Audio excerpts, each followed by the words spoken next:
y nos metemos a hablar de política con una persona que siempre, yo digo, siempre es un placer. La primera vez que dije una nota me cacheteó, dije no me cachetea más. Me preparé después para la segunda nota y de ahí como que nos hicimos medio amigotes. Yo lo quiero mucho, quiero decir que lo quiero mucho. Es una buena persona. Sí, lo quiero mucho. Me dijo cuando ganó Alberto la presidencia, días después de haber asumido, estuvo sentado en este estudio con nosotros, y le pregunté, bueno, ¿qué pensás? Me dijo, dame tiempo hasta abril. En abril te contesto qué pienso del presidente Alberto Fernández. Bueno, ¿qué mes estamos ahora? Abril. ¿Va a contestar? Y bueno, vamos a ver si nos contesta o no. Por lo pronto yo creo que siempre contesta todo. Guillermo Moreno, ¿cómo le va? Buenas noches. ¿Qué tal? ¿Cómo estás? Gracias por el llamado. ¿Cómo anda? ¿Cómo lo está tratando la cuarentena? Bueno, estamos respetando lo que dijo el presidente. Firmó un decreto, como dijo el general Perón, dentro de la ley todo, fuera de la ley nada. Así que, en este caso, el decreto es una norma que hay que cumplir y uno la está cumpliendo. Obviamente, sabés que soy ferretero, ¿no? Entonces tengo la posibilidad de, por ser actividad esencial, tener cierta capacidad de trabajo, pero mayormente me quedo en casa. Hace unos días atrás hablaba con unos amigos de Rosario, tenemos un grupo de la primaria, viste que tenemos de WhatsApp esas cosas que suceden de grande, y unos me decían, debo decir varios, hay varios peronistas ahí en ese grupo, y me decían, che, lo extraño a Moreno. Y me decían lo extraño a Moreno, cuando se vio este hecho, y seguramente te habrán dicho varios, lo extraño Moreno, o que te extrañan, cuando se dio este hecho de esos sobreprecios que se pagaron en mercadería, que bueno, el ministro Arroyo tuvo la desafortunada tarea, ¿no?, de encomendar a quienes se encargaron, ¿no?, si es que no se encargó él, de negociar justamente y pagar unos precios que realmente eran muy por encima de lo que estaba estipulado, de lo que el mismo gobierno había dicho inclusive que eran precios máximos. En primer lugar quiero preguntarte, ¿qué sentiste cuando te enteraste de esa noticia? Bueno, primero hay que poner eso en contexto. La realidad es que ya desde el gobierno de Macri, y ahora esto se ha acelerado, hay un montón, pero un montón de facturas impagas. O sea, vos vendés y no sabés cuándo cobras. Sí. Bueno, eso es un lío. Si vos vendés y no sabés cuándo cobras, también en el precio te estás cubriendo. Entonces se arma una cadena, en vez de ser virtuosa, un círculo que no es virtuoso. Círculo vicioso sería. Exactamente. Y después, naturalmente, hay un criterio de negociación en ese ministerio donde lo mismo que nos pasó aquel viernes, donde le tuvimos que se le quiso pagar las jubilaciones a un sinnúmero de jubilados y demás, falta inteligencia práctica. Que eso te lo da... Falta inteligencia práctica. O sea, te lo da el vivir, inteligencia práctica. ¿Sí? ¿Qué es lo que caracteriza el éxito o el fracaso de un gobierno? ¿Te lo da la calle eso? Te lo da la calle. Te lo da la experiencia, te lo da la vida. Naturalmente te lo da el proceso de selección. Vos no le vas a pedir a un presidente que sea un conocedor de todos los temas. El presidente tiene una expertise a lo largo de su vida, o algo, o ninguna, pero seguramente todos los presidentes que has conocido, mayormente los peronistas, se munden de inteligencia práctica. ¿Qué significa la inteligencia práctica? Que vos tenés tu grupo de secretarios, asesores, ministros, tenés que tomar una decisión, se toma en la soledad del poder. Siempre las decisiones se toman en la soledad del poder, y las toma el presidente, para eso fue elegido, a partir de que le brindan toda la información que le pueden brindar. Él la aprende, con H en el medio, la incorpora, y después con la almohada toma la decisión. No es que la toman los científicos, sino gobernarían los científicos. Esto es absolutamente ridículo. Totalmente. Se elige al presidente. Y el presidente toma la decisión, no el ministro de salud. El presidente toma la decisión. El presidente le consulta de último al ministro de salud qué es lo que a él le parece, pero el que toma la decisión es el presidente. No hay duda, no hay ninguna posibilidad que sea otro que el presidente. Por eso la soledad del poder. Por eso el presidente la toma en la soledad del poder. Por eso te tenés que tener la inteligencia práctica y del otro lado las tripas que te aguanten, ¿no? Fíjate, si yo me voy al ejemplo cercano, me salgo un poquitito de la Argentina, Brasil, donde había un enfrentamiento entre el presidente y el ministro de Salud, terminó rodando la cabeza del ministro de Salud por no estar de acuerdo con la política del presidente. ¿Va más o menos con esto que vos decís? Pero es obvio. Después podés vos evaluar si el presidente acierta o no acierta. Si el presidente acierta, tiene ganada la reelección. Si el presidente no acierta, bueno, es su destino político. Y él eso lo ha dejado muy claro. Y eso le pasó a Macri, que no acertó. Claro. Trazó su destino político el presidente cuando dijo que este era un gobierno de coalición.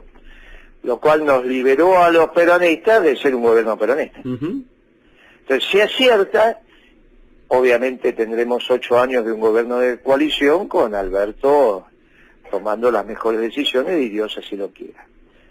Ahora, si no, no seremos los peronistas los responsables. ¿En qué se nota esto también? Y bueno, que en algunas áreas de gobierno, como esta que pasó en desarrollo social, o el día que pagaste las jubilaciones, tuviste un defecto de inteligencia práctica, de eso no hay ninguna duda.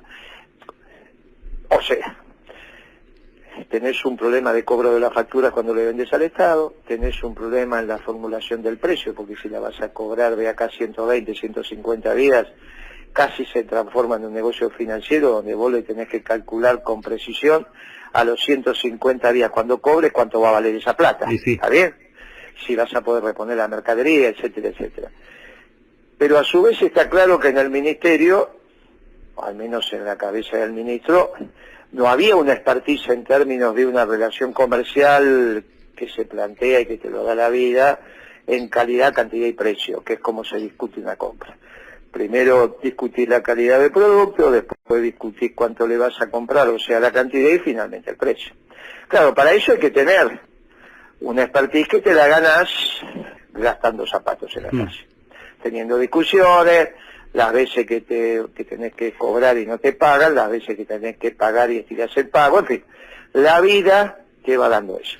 La pregunta sería... Yo te pregunto a vos, Guille, el hecho de tener la ferretería, ¿no? Y de haber vivido vos porque nadie puede decir que Guillermo Moreno se enriqueció con la política, nadie lo puede decir. Digo, de tener la ferretería y de negociar y de meter un cheque y que por ahí no llegas a cubrirlo y tener que negociar para que no lo metan y reprogramar el pago y que te lo devuelvan y darle el efectivo y después cuando fuiste ministro y levantarte a las 4 de la mañana, ir al mercado central, vos decís que eso te da un plus muy importante que Arroyo hoy no lo tiene.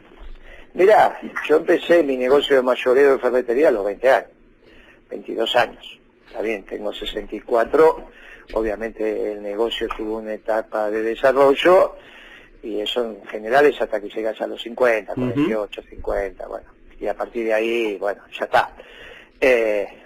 Vos decidís iniciar otro negocio, bueno, en mi caso inicié una consultora también, pero tengo el mayoreo. Lo que vos aprendiste en la negociación comercial es lo que después vos brindás en la Secretaría de Comercio. Vos no vas al Estado a aprender, vos vas al Estado a poner en práctica lo que aprendiste en el sector privado.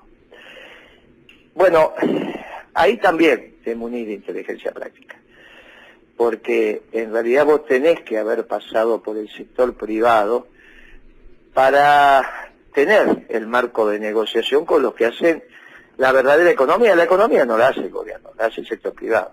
El sector privado entendido los empresarios y los trabajadores. Pero con esto que vos me estás diciendo,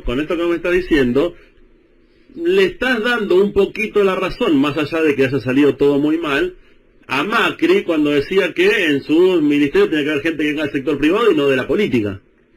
Es que siempre el peronismo puso gente del sector privado, pero viene de la política. O el movimiento obrero no es el sector privado. Sí. O la mayoría de los que llegan al gobierno no venían del sector privado. No es al contrario. Cuantos más se dediquen a la política en el sector privado, vos vas a tener un gobierno más exitoso, eso no tengas duda. Ahora, el problema de Macri es que no puso hombres del sector privado. Yo cuestioné mucho esa historia de que eran CEOs los que estaban gobernando la Argentina. Yo dije que eran gerentes de relaciones institucionales, que casi no es sector privado, porque son los que van a cometer a los funcionarios públicos. O sea, si no, ¿a qué se dedica un gerente de relaciones institucionales? Decime a qué se dedica. Viste que todas las empresas tienen gerentes, bueno, todas no, pero las empresas... Las grandes, sí. Gerentes de relaciones institucionales, ¿a qué se dedica? A comprarle que la pelota de fútbol a los chicos para que jueguen. No, muchachos, eso. Van en la relación con los funcionarios, y esa relación con los funcionarios intentan llevarlo por el camino del mal. ¿A la tranza, decís vos, se dedican? Y no tengas duda. Yo cuando venía un gerente de relaciones institucionales directamente no lo tenía, me decía, ¿por qué no me atiende? ¿Por qué no conoces el negocio? Si vos conoces el negocio, bienvenido, pasá. No, le mando otro, listo. ¿Cómo el gerente de relaciones institucionales, si algo no sabe, es el negocio? Nunca compró, nunca vendió, está en el directorio explicando los marcos regulatorios, con qué funcionario se lleva bien, con mal, y que le cuenta al dueño por dónde, cómo hace para llevarse bien. Bien, eso fue el gobierno de Macri. Si no, decime uno que haya sido gerente de una compañía, en el gabinete de Macri. Ni él mismo, él siempre vivió de Franco. Bueno, en este gobierno lo que necesitamos que florezca es la inteligencia práctica, que eso te lo das en general al peronismo. Sí. En general te lo da el peronismo. Bueno, ese es el problema que tuviste ese viernes fatídico, ese es el problema que tuviste en esta compra. Te digo, obviamente que del lado del que vendió tenía esos problemas, del lado que compró, y del lado que compró no estaba la expertise que tenía que estar.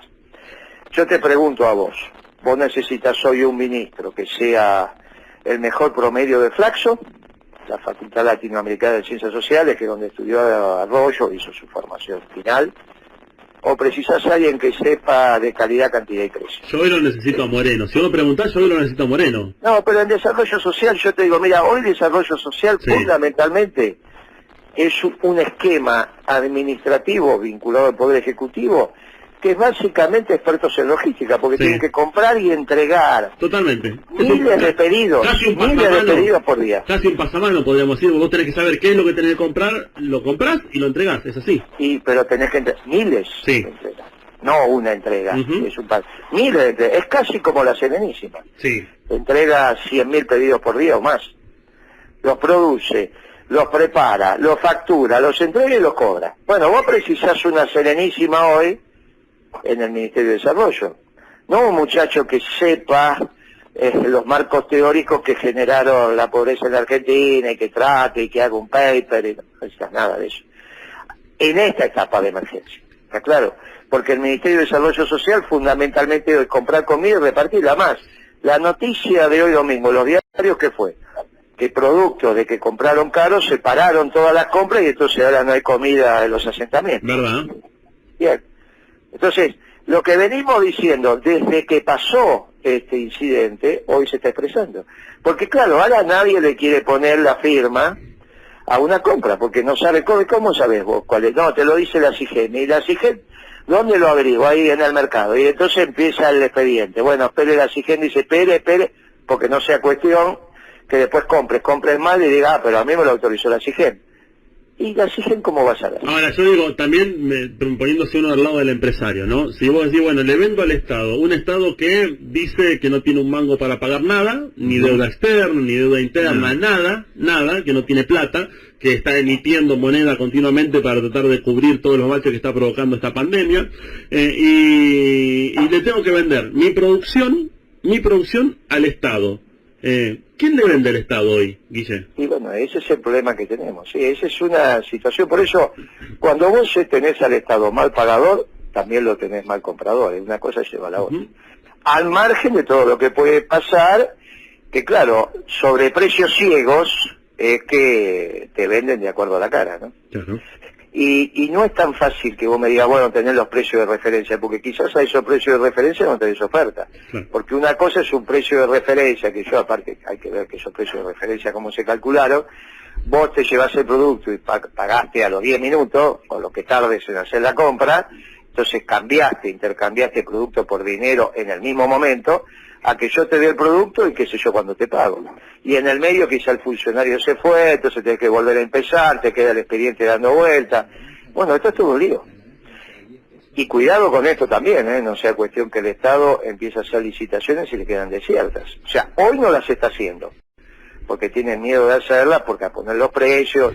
Sí. Ahora, suponete que después las hacen y le quedan desiertas, que no le dejan de vender. ¿Y qué hacemos?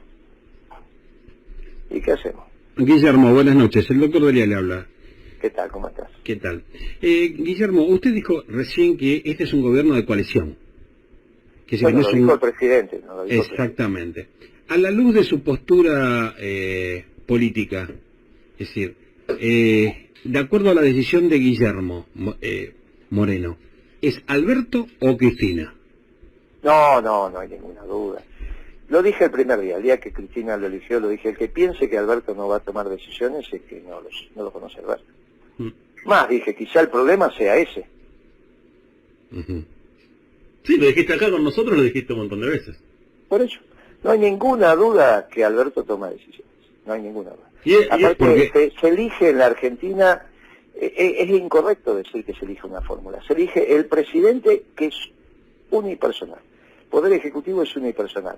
De paso, como la Argentina no puede quedar sin presidente, Dios no lo permita, pero le pasa algo al presidente, o tiene que viajar, entonces está el vicepresidente. Pero la Argentina no gobierna una fórmula, gobierna el presidente. De hecho, el vicepresidente está simplemente para administrar las sesiones del Senado, pero tampoco es senador, solo vota en caso de empate, en fin. Las atribuciones del vicepresidente son casi nulas. 5 meses después de la asunción de Alberto Fernández, y yendo a esto que vos decías, quizás el problema sea que Alberto tome las decisiones. ¿Es un problema que tome las decisiones Alberto o es una bendición, por decirlo de alguna manera? Bueno, yo la verdad que las definiciones que ha dado Alberto en términos de que él se considera socialdemócrata, él piensa que el peronismo tiene que ir hacia la socialdemocracia, cuando el peronismo claramente es la tercera posición, no tiene nada que ver con la socialdemocracia fracasó en el mundo. Bueno, te diría que tenemos algunas situaciones. Pero hay que, todavía recién han pasado 5 meses, hay que ver cómo evoluciona. Igual, en diciembre me dijiste que en abril me contabas, ¿eh? Y ahora me la están tirando para adelante. Sí. No. Septiembre, ¿no? No, pero te lo estoy contestando. ¿Por qué te lo estoy tirando para adelante? Estoy diciendo que soy socialdemócrata y yo soy peronista. Pero a mí no me gusta un gobierno de coalición. Pero que sea socialdemócrata no quiere decir que tome malas decisiones. Puede ser socialdemócrata y tomar buenas decisiones. No hay posibilidades. ¿No? Si no tenés un marco... No, si no tenés... Mirá lo que pasó con los radicales. Alfonsín. Mirá lo que pasó con Alfonsín. Mirá lo que pasó con el gobierno de la Alianza. Sí. No hay posibilidades... Mirá lo que pasa con Macron en el mundo. No hay posibilidades hoy de ser socialdemócrata y... Pero bueno, está en términos de lo que acontece en el mundo de la salud, ha tomado decisiones que lo hicieron popular. Ciertamente ahora hay que pagar los sueldos de abril. Y ahí vamos a ver cómo la economía va a reaccionar. Vos sos economista, y eso es quizás uno de los mayores títulos, podemos decir, de manera profesional, ¿no? ¿Cuándo se va a empezar a sentir todo esto que estamos viviendo con la pandemia? Más allá de lo que vivimos hoy en día, y que las empresas no tienen para agarpar, que los sueldos se hacen difícil, que los que tienen que salir a laburar y ganarse el mango día a día no lo pueden hacer. En primer lugar, ¿cuándo empezamos a sentir los coletazos que deje este aislamiento? Mirá, las primeras 4 semanas de cuarentena que terminaron el 12 de abril, sí, la facturación comparada contra febrero del 20, o sea, el mes inmediato anterior, cayó un 40%. Sí. Ahora, ya tenés en esta segunda quincena de abril, que va a seguir la cuarentena, te va a implicar una caída de 1,5 puntos más de la economía.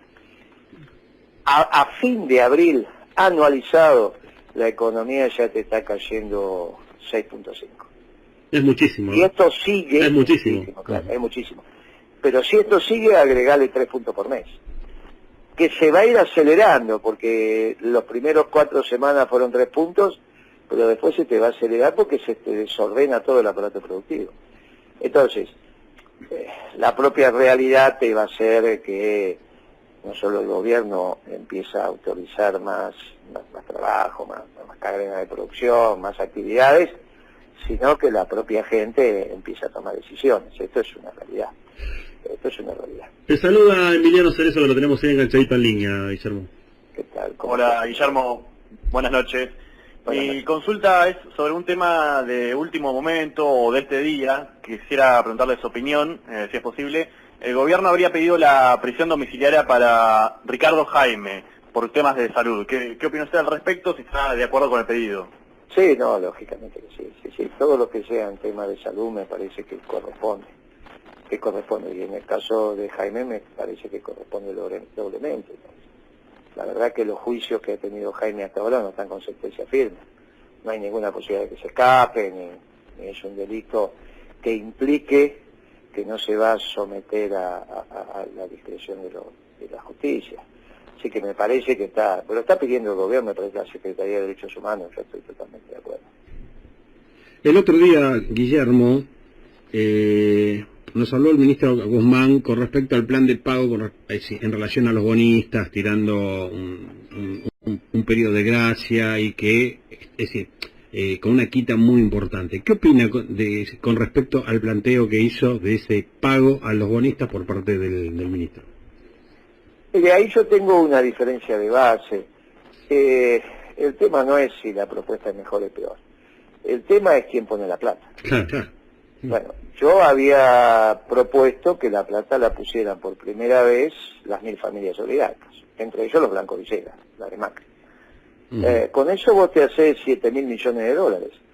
En la Pampa Húmeda son las tierras más productivas del mundo. Hay otras tierras similares en Ucrania, pero bueno, son las tierras más productivas del mundo. Para la producción en la Pampa Húmeda interactúan 4 actores: los peones rurales, los contratistas, que son los dueños de la máquina, que hacen la siembra, la cosecha, etcétera, etcétera, los productores, que organizan la producción, y los dueños de la tierra. Bueno, llegó el momento de que los dueños de la tierra aporten para la resolución de este conflicto que tenemos en el sector externo. Ellos se llevan 7.000 millones de dólares por año, todos los años de Dios. Todos los años de Dios, desde hace 100 y pico de años, obviamente con la evaluación del dólar. Yo te hice los números con el dólar de este año, ¿no? Te voy a decir que en el 1900 se llevaban 7.000 millones de dólares porque el dólar tenía otro poder adquisitivo. Claro. Pero en términos de poder adquisitivo constante, no hay duda que se llevan más o menos la producción estos valores. Hoy se están llevando esto. O sea, siempre fueron los oligarcas los que tiraban manteca al techo y siguen tirando manteca al techo. Entonces es hora que aporte. En vez de pelearte con 13.000 familias que aparentemente tienen más de 300 millones de pesos que se le ponen un impuesto, nos peleamos con 1.000 familias, si es que se van a pelear, porque el último no tienen por qué pelearse, si correctamente das el marco jurídico para que a través de retenciones y la correcta ley de alquileres, esta vez los oligarcas pongan lo que tienen que poner. Entonces, si ponen 7.000 millones de dólares y vos vas y le decís, bueno, de 7.000 millones de dólares hago una propuesta de 5.000 millones, 7.000, 8.000, no tengas duda que arreglás el tema de la deuda y te sacás ese tema de encima. Entonces, el problema no es si el ministro hizo una mejor propuesta, mal propuesta, si fue agresivo, no fue, sino quién pone la plata. Si la plata la ponen las 1.000 familias, ¿a vos qué te molesta pagar la deuda? Obviamente, sí, no, sin duda. claro. Ah, muy bien. Si los oligarcas no ponen la plata, a vos te va a molestar. Sea porque pagues o porque no pagues. Si no pagás, tenés la consecuencia de no pagar. Y si pagás, la pones con la plata. Bueno, esto es ridículo. Lo que hay que hacer es, muchachos, por primera vez en 100 y pico de años de casero para acá, ponen la plata. Hay que ponerla. Hay que ponerla.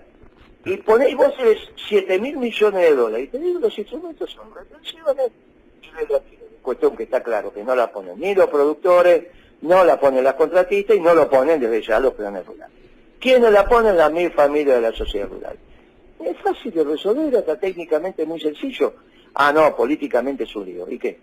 Cobrarle un impuesto por única vez a 13.000 familias no es un lío. Si no te alcanza el poder político para que la oligarquía te haga caso, te va a alcanzar para 13.000 familias. Hay algo que no entiendo. Entonces, nos sacamos este tema de encima. Y dejamos de evaluar esta tontería si la propuesta es más agresiva, menos agresiva. Mira, muchacho, la deuda la pagan los oligarcas, la hizo un oligarca, la pagan los oligarcas. Listo, a vos no te preocupa nada. A ver, este impuesto que se quiere imponer a la riqueza, bueno, ¿vos creés que es más para, típico dicho, para la gilada o para la tribuna que para un beneficio económico del país? Mira, ahí hay una técnica impositiva que hay que tener en cuenta. Los impuestos se cobran sobre el flujo y si vos te querés meter con el patrimonio se llama expropiación. Uh-huh. Por lo tanto, cruzar los temas, si es su sano juicio va a decir, no lo quiero poner, eso. Pero desde la técnica impositiva no es lo mejor, porque te vuelvo a insistir, vos tenés que poner impuestos sobre el flujo, o sea, sobre la ganancia que genera el patrimonio. Si vos tenés un problema con el patrimonio, el instrumento idóneo es la expropiación, pero no estás hablando de eso, estás hablando de un impuesto Uh-huh. que no sabés si hay flujo o no hay flujo, o sea, si hay ganancia o no hay ganancia, si genera ingreso o no genera ingreso. Entonces tenés un lío. En síntesis, por única vez, ¿no? Lo podés sacar en el marco de la emergencia. Ahora, no te soluciona el tema, No. porque es por única vez. En cambio, que vos le digas a la oligarquía, dame los 7.000, y de hecho no leen los diarios, porque Huergo, el del suplemento de Clarín Rural, Sí. escribe los sábados, dijo, bueno, la propuesta de Moreno es esto, no son 7.000, pero estamos dispuestos a que sean 5.000 y se lo cambiamos por un bono. Bueno, listo, te doy un bono a 50 años, 100 años, qué sé yo. Y después seguimos hablando, pero me saco este tema de encima. Entonces, cuando vos te sacás el tema de la deuda externa, porque ya pusiste el sector social que va a pagar la deuda, se lo sacás al pueblo argentino, se lo sacás al país y te concentrás en cómo empezás a reactivar la economía. Recuperás el crédito comercial, en fin, tenés un montón de hechos positivos que te van a permitir hacer una política económica adecuada. Y si no tenés esta espada de Damocles, donde empezás a decir si 2 puntos más, si endulzás, si en realidad le haces un pago, si no le haces un pago, todas tonterías. Estamos hablando con Guillermo Moreno, el ex secretario de Comercio de la Nación. ¿Vos qué querés que pague la deuda? ¿Cómo? ¿Vos estás de acuerdo conmigo que querés que la deuda la paguen los oligarcas? Vos sabés que, mira, a mí me gusta mucho escucharte a vos, como me gusta escuchar a los economistas, porque yo de economía no conozco un carajo. Entonces, como no sé nada de economía, y me reconozco a ver, yo sé de la economía, sé cuándo me alcanza para llegar a fin de mes o no. Entonces, escucho hablar de miles, de millones, de dólares. Para mí son números, digo, jamás en mi vida voy a ver ni voy a saber lo que significa tanto dinero, ¿no? Sí. Entonces, yo aprendo escuchándote a vos. Yo no sé si lo tienen que pagar los oligarcas, ni siquiera sé si los oligarcas le alcanza para pagarla. Sé que tienen muchísima más que yo, no tengo ninguna duda de eso, ¿no es cierto? No, pero si yo hice los números, créeme Sí. que los hice bien. Sí, Se sí. llevan 7.000 por año, ¿eh? 7.000 millones de dólares por año se llevan. No es que te hice los números al tiempo. Pero te Aparte creo, los escribí, no, pero aparte los escribí, los publiqué y nadie me lo corrigió. No. Más te digo, Huergo dijo, no, Moreno está equivocado, en vez de 7.000 estamos dispuestos a poner 5.000. Bueno, los tomo, 5.000 millones, lo dijo Huergo. En Clarín Rural, te estoy dando el medio y todo, lo Sí, buscás. sí. Bueno, ahora entonces, suponiendo que son los 5.000 millones de Huergo, ¿preferís que la pague el pueblo o que la paguen las 1.000 familias? No, yo Aunque prefiero, no sepa nada de economía. yo prefiero que paguen las mi familia. Bueno, entonces estamos hablando. Yo prefiero que paguen las Después, en familias. todo caso, discutimos si son 5.000 el número de Huergo o Totalmente. 7.000 el mío. Pero yo te digo que hoy, con 5.000, que es el número de Huergo, vos cerrás. Afuera cerrás. Vos le decís, mire, muchacho, voy a pagar 5.000 de los mayores todos los años, y yo te digo que hoy cerrás y te olvidás de ese tema, ¿eh? Te olvidás de ese tema, deja de estar en la agenda. Y entonces la plata que le corresponde a las 1.000 familias van para pagar la deuda. Bueno, y es una vez, viejo, una vez que la ponga. Y si no, estamos como estamos. Guillermo, Alberto Fernández dijo, yo les vengo con la salud y ustedes me corren con el bolsillo, ¿no? Una frase que creo fue Cavallo que en su momento le dijo, les hablo con el corazón y me corren con el bolsillo. Ese fue Pugliese. Ah, Pugliese, Pugliese. Ministro de Economía, sí. El penúltimo de Alfonsín. Después sí. Vino Jesús Rodríguez, que tuvo un mes. Sí, que bueno, lamentablemente me acuerdo de esa frase, bueno, quedó inmortalizada. Alberto tuvo una frase parecida, digo, yo les hablo de la salud y ustedes me corren con el bolsillo. Digo, ¿cómo en este momento la salud tiene que estar por encima del bolsillo, el bolsillo por encima de la salud? ¿Debería hacerse algo que vaya de la mano porque si no nos vamos todo al tacho? Esta cuarentena, ¿cuánto más se puede sostener? Mirá, lo que pasa es que hay un error conceptual, porque los ricos viven de su riqueza y cuanto más abajo estés, más vivís de la economía. Cuanto más pobre sos, más necesitas la economía, porque menos stock tenés. Una familia rica tiene hoy un mes de comida en sus alacenas. No hay Sí, ninguna duda. sí. Una familia pobre de La Matanza, ¿cuánto tiene? Para el mediodía. Exacto. Para el mediodía, no Exacto. llega la noche. No llega la... Y entonces, ¿cómo consigue el otro mediodía de comida? Con el trabajo en el mercado. Sea recogiendo cartón, sea haciendo una changa. Entonces, cuanto más abajo estás, más necesitas la economía. Pero más la necesitas. Más la necesitas, es un error. Para los peronistas hay una sola clase de hombres, los que trabajan. Y la economía está al servicio del pueblo. No es que salud o economía. No es que la economía es la reproducción ampliada del capital y la economía es para los ricos. Ese es un error. O en todo caso es la economía neoliberal, pero no es la nuestra, la socialdemócrata, no es la nuestra. La nuestra es la economía al servicio del pueblo. Y cuanto más abajo estás en la escala de ingreso, más necesitas la economía porque no tenés stock. Te vuelvo a decir, por ahí una familia rica, en vez de tener para un mes, en las estancias tienen para 4 meses. Sí. O por ahí tienen para todo el año, que ellos agarran los animales, plantas, qué sé yo. Pero el pobre, ¿qué hace? Entonces es un error eso. ¿Y cómo se sale de esto? ¿Viste? Esto es lo que cantaba Larralde, que decía, el hambre hambrea solo al que hambreó. Ahí si le decís a tu operador te va a encontrar esa canción. No, bueno, sí, El hambre hambrea solo al cambreo. Bueno, esto es lo mismo. De la economía viven los que necesitan vivir de la economía. Por eso esto es tan importante haber pasado por la actividad privada. Más, yo lo pondría como requisito casi, ¿viste? Mirá, tenía un día vino Lustó, que había sido, bueno, dejaba de trabajar cuando yo le asumía de gobernador, la primera gobernación, Sí. ya le había dicho que no sería de presidente del BAP, del Banco Provincia y todo su grupo. Y tuvimos una reunión y me dijo, ¿qué decís que haga, Moreno? Y le digo, mira, andate al sector privado. Andate al sector privado porque todavía sos un pibe joven, no tenés experiencia en el sector privado. Y si no vas ahora al sector privado, después no vas a poder. Bueno, no me hizo caso, fue ministro de Economía. Y ahora es senador y no sabe nada de economía, no pasó nunca por el sector privado. ¿Cómo vas a saber Sabe lo de los economía libros, si nunca- sabe lo de los libros. Pero si nunca hizo un cheque, Claro. nunca hizo un cheque. ¿Cómo Nunca se- pagó una quincena, Guille, nunca negoció una compra y una venta. ¿Cómo no sabe lo que salimos? es. ¿Cómo salimos de esta? ¿Cómo salimos de este momento? Porque estamos todos dentro de la cuarentena, pero en un momento hay que salir de esto. ¿Cómo se sale? Mirá, ¿Y cuándo se sale? lo primero que tenés que hacer es planificar la economía. Se planifica desde la oferta. Si esto es, como dijo el presidente, una economía de guerra, y estás peleando contra un enemigo invisible, contra es invisible o no, bueno, se está en discusión porque de última los virus se pueden ver, solamente es un problema de tamaño de microscopio. Pero bueno, no importa, suponete que esa parábola no sirve, tenés que hacer lo que hizo Estados Unidos en la Segunda Guerra, que planificó la economía. Planificó su aparato industrial, volcó todos los recursos a su equipo industrial militar para ganar la guerra. Bueno, esto es lo que tenés que hacer, tenés que planificar la economía desde la oferta, definiendo cuáles son los sectores en términos de dos elementos. Aquellos que abastecen las necesidades sensibles de tu pueblo y aquellos que generen la mayor ocupación. ¿Cuánta ocupación? Hoy tenés un argentino trabajando para alimentar a 10. Sobre 45 millones que somos aproximadamente, hoy trabajan 4 millones y medio.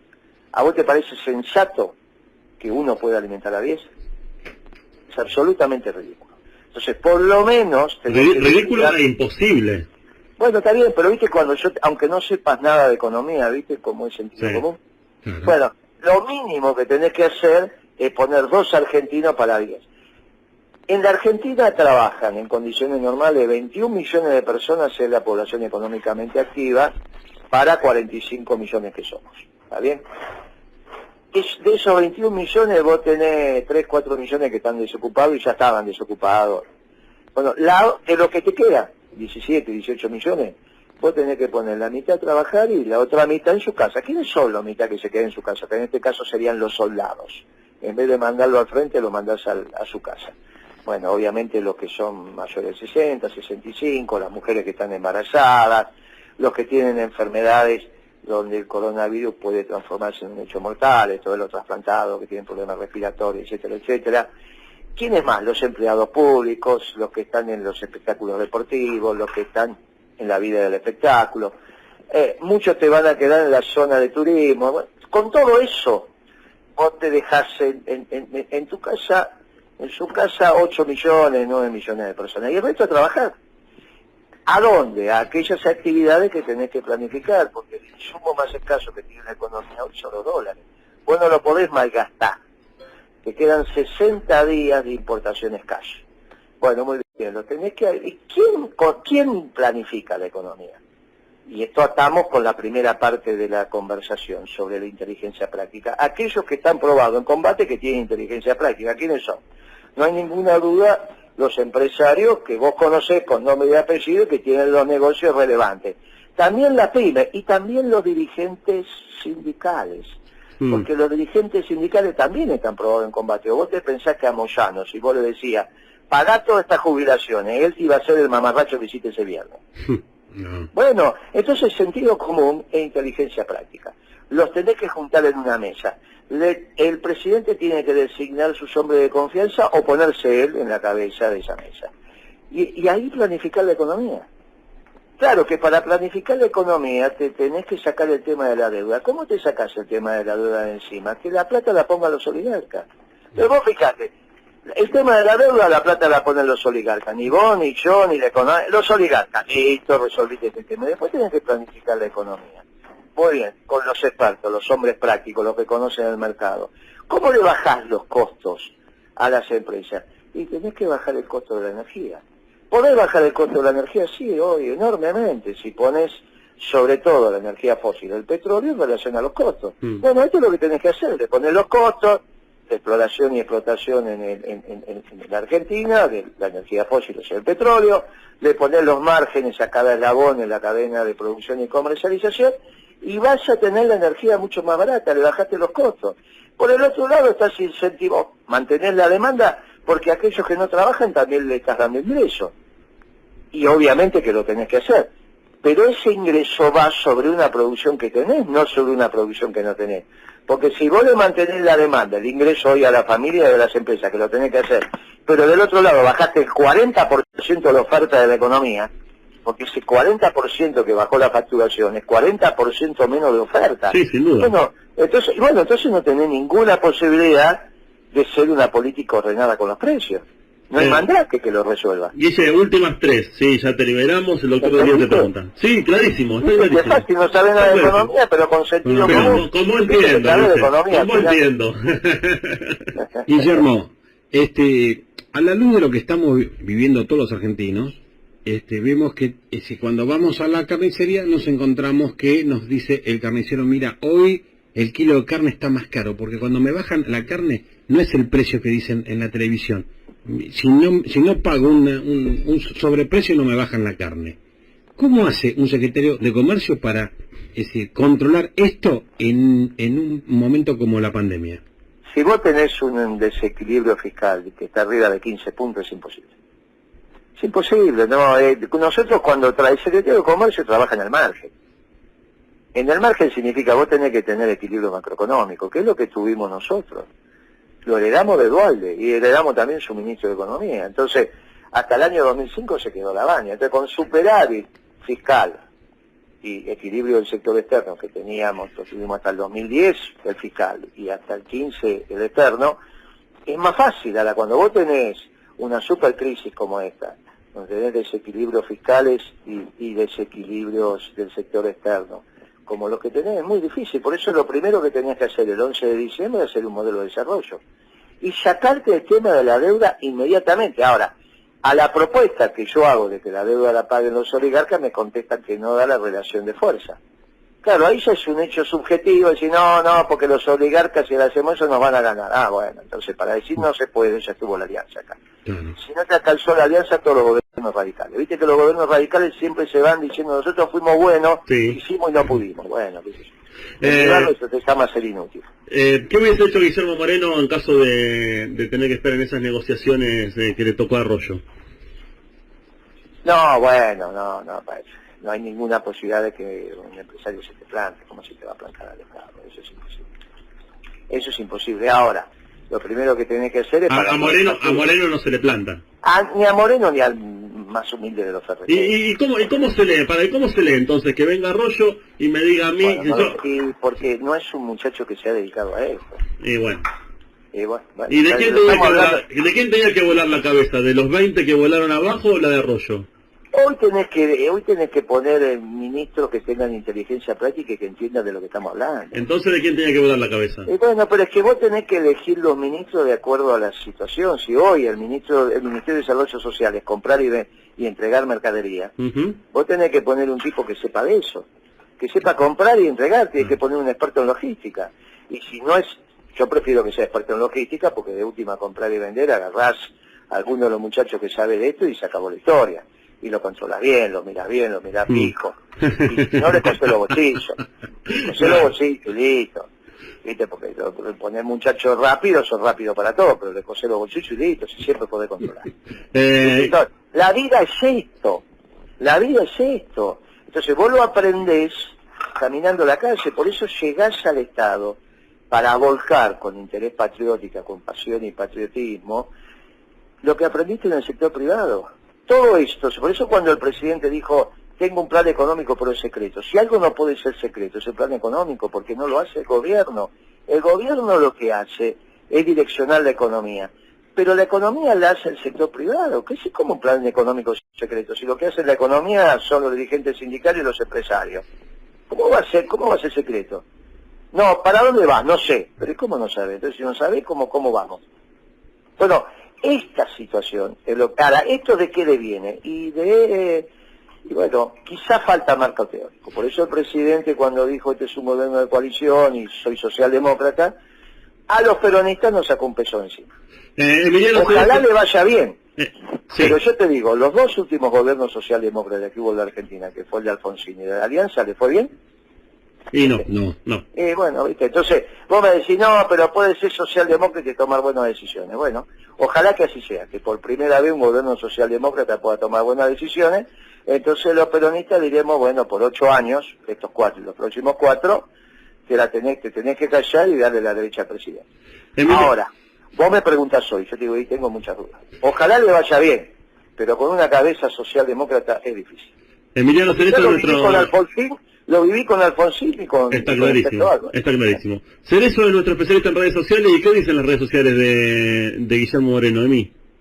Bueno, a mí si hay algo que me gusta es los nombres de las cuentas de Guillermo Moreno. Sí. Uno de ellos, bueno, vamos a tratar en Twitter, es @Moreno para la VIC. Moreno Revolución Justicialista es el nombre de la cuenta, y para buscarlo Moreno para la VIC. Y en Instagram es Guillermo Moreno 2023, pero el nombre de cuenta es Moreno Presidente. Yo le quería consultar, Guillermo, si alguna vez tuvo este deseo de ser presidente, si lo sigue manteniendo, o por qué el nombre ese de Moreno Presidente. Claro que sí quiso ser candidato a presidente y no lo dejaron en las pasadas elecciones. Igual te aclaro que esas no son las mías, son los compañeros, yo dejo crecer las flores. No hay ningún tweet que sea... Vos alimentaste el monstruo, Guille. Bueno, por eso, yo dejo que florezca las flores. Claro. Lógicamente que yo creo que a la salida de esto va a venir un gobierno profundamente peronista, porque somos lo único que damos satisfacciones integrales. Pero ahora, bueno, le tocó a Alberto Fernández, él se caracteriza como socialdemócrata y todos le deseamos el mejor de la suerte. Si vos me pones a tomar una decisión, que es lo que te dije en diciembre, llamame en abril, te digo, mirá, las dos experiencias socialdemócratas del 83 por acá no fueron exitosas. Ojalá que le vaya distinto, pero bueno, tengo mis dudas, y en todo caso yo le puedo desear el mejor de los éxitos, pero vos me llamaste para que yo exprese mi opinión. Para que vos me digas la verdad, lo que sentí. Y el presidente no puede impedir que el resto de los ciudadanos pensemos y opinemos, y bueno, esto es lo que estamos haciendo. Yo creo que la verdad sigue estando en un gobierno netamente justicialista, amplio, todo lo que sea, pero como decía Perón, un gobierno sin doctrina es como un cuerpo sin alma. Y entonces la única doctrina que ha quedado en pie de la Segunda Guerra Mundial para acá, de los ganadores, es la tercera posición. ¿Viste? Estaba el estatismo soviético, estaba el liberalismo norteamericano, o neoliberalismo, su primo hermano. Bueno, ante eso Perón se planteó y habló de la tercera posición. Bueno, sigue estando vigente. Como dijo Perón, la única doctrina que va a salvar la humanidad, la peronista. Y bueno, tenemos que peronizar el mundo. Tenemos a nuestro encargado de las energías acá, que siempre con muy buena onda, nos encargamos de hacerle un regalito a los invitados que pasan por aquí. Vos sos parte de la casa prácticamente. Tenemos a Osvaldo de Vara, que es el tarotista de las estrellas, nuestro tarotista, que te va a tirar así las cartas, así como una forma de cerrar este momento lindo que siempre tenemos en cada charla con vos, Guille. ¿Cómo no? Bueno, vos sabés que yo voy a misa todos los domingos. Sí, ya lo sé, ya lo sé. Le vamos a tirar la carta igual a Guille, aunque él bueno, todos viene, hoy fue a misa a la tarde, ¿no? Bueno, hoy no porque están suspendidas. Bueno, pero no la haces por streaming tampoco. 7:30. Sí, te conectás en Vatican y ahí. Sí.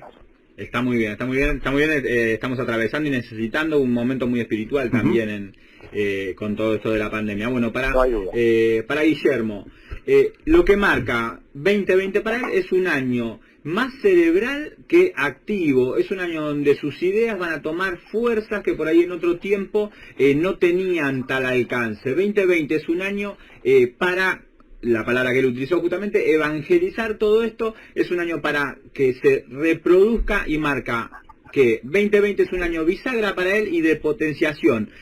No nos extrañe mucho que a futuro lo veamos nuevamente por todos los medios y con cargos. O sea, se vuelve Moreno, marca que 2020 es un año que va a terminar de redondear ideas y muy pronto lo vamos a tener para el futuro de la Argentina. Mucha gente lo pide, mucha gente, mucha gente lo pide. Una cosa, sí. Y si llega a ser así, a ese tarotista, imagínate, lo tenés que tener al lado, no tenés alternativa. Y ya está, yo te paso el teléfono, no tengo problema. Él de un lado y yo del otro, Obvio. Cuando sea lo vamos a estar llamando también. Antes de cada decisión, en la soledad del poder, le tenés que consultar. No podemos hacerlo. Chiquitita la última, ¿cómo ves al que para vos fue el peor ministro de Economía del kirchnerismo como gobernador? Mira, bueno, yo creo que está aprendiendo el oficio, pero poco puede hacer hoy un gobernador, poco. Todo esto se juega en la Casa Rosada, o en la Quinta de Olivo, ahora porque trabaja todo esto se juega en el presidente. La Argentina es la gestión de Fernández. No sé, cuando vos estás en condiciones normales, bueno, un secretario de Comercio, un ministro de Defensa, un gobernador, pero cuando estás en estas situaciones todo pasa. Igual la provincia no es capital, es una materia aparte. Sí, totalmente. La gente está muy al día. Dice, gracias por esta charla, siempre son tan lindas con vos, No, vos imagínate que un gobernador no puede definir la tasa de interés, no emite, no tiene la relación internacional. Hoy la historia, y en esta gravedad de la situación se juntó la supercrisis que heredó de Macri, que se conocían, más la pandemia. Le deseamos toda la suerte al presidente y bueno, a mí me hubiese encantado tener un presidente peronista, pero no se dio un presidente socialdemócrata en un gobierno de coalición. Bueno, le deseamos toda la suerte, pero de acá unos meses volvemos a hablar y le vamos orejeando las cartas. Abrazo grande, Guille, gracias. Gracias por el llamado, buenas noches. Abrazo, Guillermo.